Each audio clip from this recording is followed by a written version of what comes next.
Assalamualaikum and hi to everyone. Welcome back to my YouTube channel, For World Channel.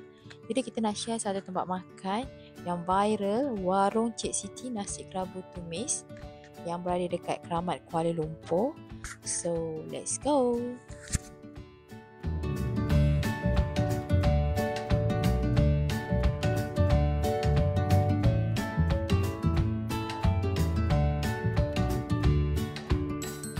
Okay, kalau you all tengok memang sangat ramai, agak crowded juga. And ni pun dalam keadaan yang masih boleh, orang kata lapang jugalah, boleh nak makan kan. Tapi memang tempat ni dah viral. Sebelum viral pun dah ramai orang, apatah lagi dah viral. So memang harga kalau you all tengok pun memang sangat berpatutan. Dalam RM9 macam tu dapat daging, ada yang dapat ayam. Tengok apa set yang you all nak. Dia mostly dekat sini daging bakar, lemak bakar dengan ayam bakar.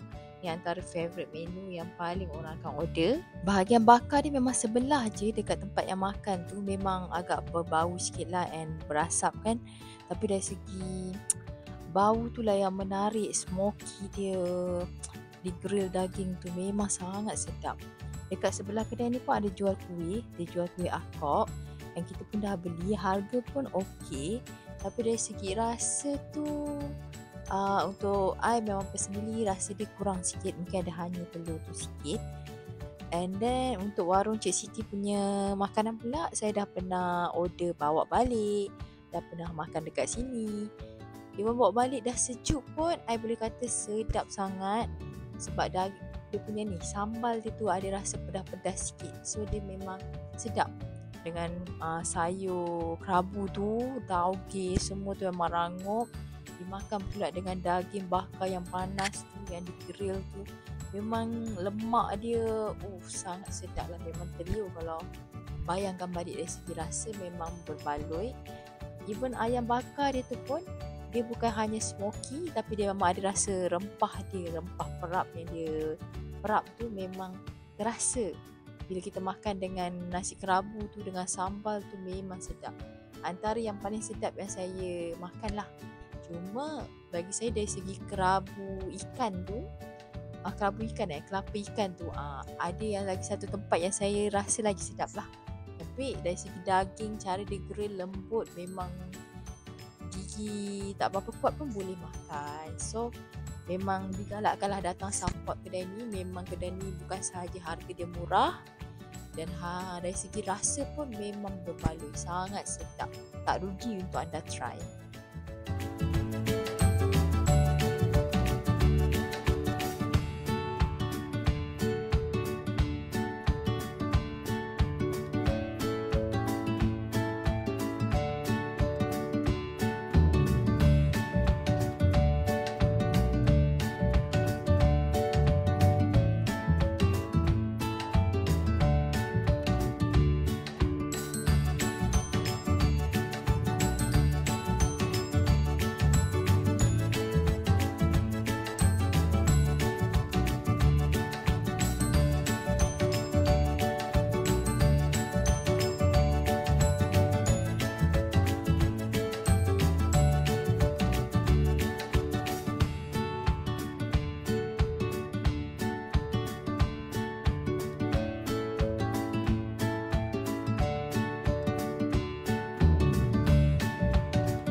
Okay, ini saja video kita kali ni.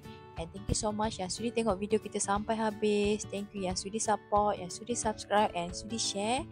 And insyaAllah kita akan share lagi video yang akan datang. And jumpa lagi. Goodbye.